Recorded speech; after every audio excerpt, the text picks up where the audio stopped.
Hi friends, welcome to Joel Prince kitchen. இன்றைக்கி வீடியோவில் நம்ம ரொம்பவே டேஸ்டாட்டு நல்ல உதிரியாக சூப்பராக மஷ்ரூம் பிரியாணி தான் பண்ணியிருக்கோம். இது ரொம்பவே சூப்பராக வந்துருந்துச்சு. கிட்ஸோட லஞ்ச் பாக்ஸ்க்கெலாம் பேக் பண்ணுறதுக்கு இது ரொம்பவே நல்லாயிருக்கும். வாங்க இதை இப்போ நம்ம எப்படி பண்ணுறதுன்னு பார்த்துடலாம். இது பண்ணுறதுக்காக ஃபஸ்ட் நம்ம ஒரு மிக்ஸி ஜாரில் ஒரு 10 சின்ன வெங்காயத்தை நல்ல தோலெல்லாம் உரிச்சிட்டு க்ளீன் பண்ணி சேர்த்துக்கலாம். இது கூடவே ஒரு சின்ன துண்டு இஞ்சி சேர்த்துக்கலாம். இஞ்சியை நான் கட் பண்ணி சேர்த்துருக்கேன். இது கூட ஒரு 10 பல் பூண்டு சேர்த்துக்கலாம். சின்ன பல்லாக இருந்தால் ஒரு 10 பல் சேர்த்துக்கோங்க, இல்லைனா பெருசாக இருந்துச்சுன்னா ஒரு 6 பல் போதும். இது கூடவே கட் பண்ண ஒரு பச்சை மிளகாவும் சேர்த்துட்டு இதை நம்ம நல்லா பேஸ்ட்டாக அரைச்சி எடுத்துக்கலாம். இப்போது ஸ்டவ் ஆன் பண்ணிவிட்டு ஒரு அடிகனமான பாத்திரம் வச்சுக்கலாம். பாத்திரம் நல்ல சூடானதுக்கு அப்புறமா இதில் 1 டேபிள் ஸ்பூன் அளவுக்கு நம்ம நெய் சேர்த்துக்கலாம். இது கூடவே 1 டேபிள் ஸ்பூன் அளவுக்கு நம்ம எண்ணெய் சேர்த்துக்கலாம்.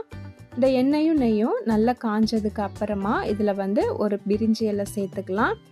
இது கூடவே சின்ன துண்டு பட்டையில் 2 பட்டை சேர்த்துக்கலாம். கூடவே 4 கிராம்பு, 2 ஏலக்காய் சேர்த்துக்கலாம்.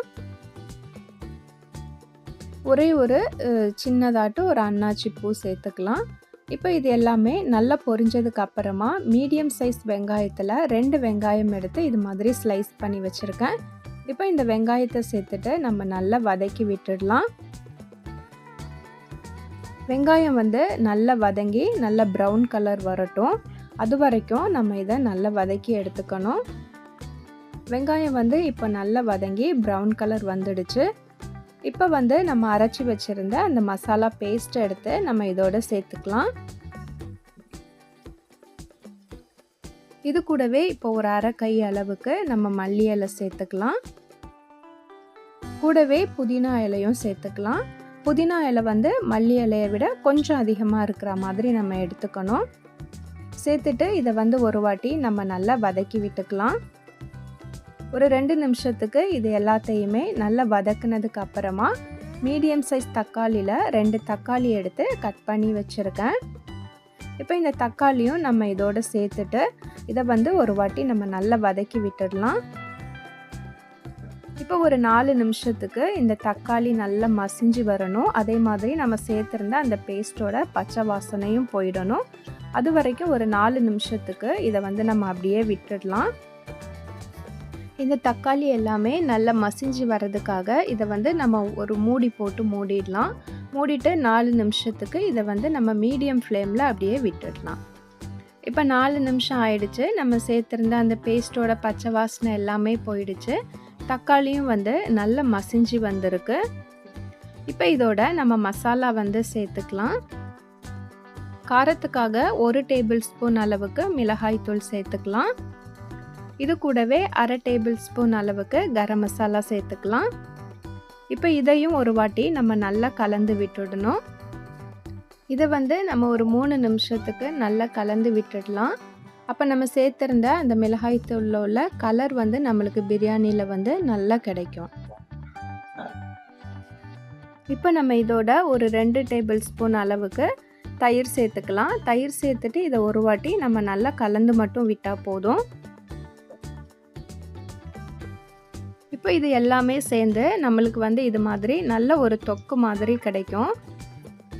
இப்போ நம்ம இதோட க்ளீன் பண்ணி கட் பண்ணி வச்சுருக்க மஷ்ரூமை எடுத்து சேர்த்துக்கலாம். நான் 350 கிராம் அளவுக்கு மஷ்ரூம் சேர்த்துருக்கேன். இப்போ இது கூடவே நம்ம பிரியாணிக்கு தேவையான உப்பும் சேர்த்துக்கலாம். உப்பு சேர்த்ததுக்கு அப்புறமா இது எல்லாத்தையுமே ஒரு வாட்டி நம்ம நல்லா கலந்து விட்டுடணும். இப்போ நல்லா கலந்து விட்டதுக்கு அப்புறமா மஷ்ரூம்லேருந்து இது மாதிரி லைட்டாக தண்ணி பிரிஞ்சு வரும். இந்த டைமில் நம்ம கழுகிட்டு 20 நிமிஷம் ஊற வச்ச பாஸ்மதி அரிசி எடுத்து இதில் சேர்த்துடலாம். இப்போது அரிசி எதுவுமே உடஞ்சிடாமல் நம்ம சேர்த்துருந்த அந்த மசாலா அந்த மஷ்ரூமோட இந்த அரிசியை நல்லா கலந்து விட்டுக்கலாம். நான் இந்த கப்பால் 1 கப் அளவுக்கு அரிசி எடுத்திருக்கேன். இப்போ இதில் 1.5 கப் அளவுக்கு நம்ம தண்ணி எடுத்து நல்லா சூடு பண்ணி எடுத்துக்கலாம். இப்போ சூடு பண்ண இந்த தண்ணியை நம்ம இந்த அரிசியோடு சேர்த்துடலாம். சேர்த்துட்டு இப்போ ஒரு வாட்டி நல்லா கலந்து விட்டுடுங்க. கலந்து விட்டுட்டு உப்பு எல்லாமே கரெக்டாக இருக்கான்னு செக் பண்ணிக்கலாம். உப்பு வந்து எனக்கு கொஞ்சம் கம்மியாக இருந்ததுனால நான் 2வது கொஞ்சமாக உப்பு சேர்த்துருக்கேன். இப்போ மறுபடியும் ஒரு வாட்டி இதை நம்ம நல்லா கலந்து விட்டு இதை வந்து நல்லா கொதிக்க விட்டுடலாம். இப்போ நல்லா கொதிக்க ஆரம்பிச்சிடுச்சு. இப்போ இது நல்லா கொதிச்சு இந்த அரிசியும் தண்ணியும் எல்லாமே ஒரே லெவலாக வரணும்.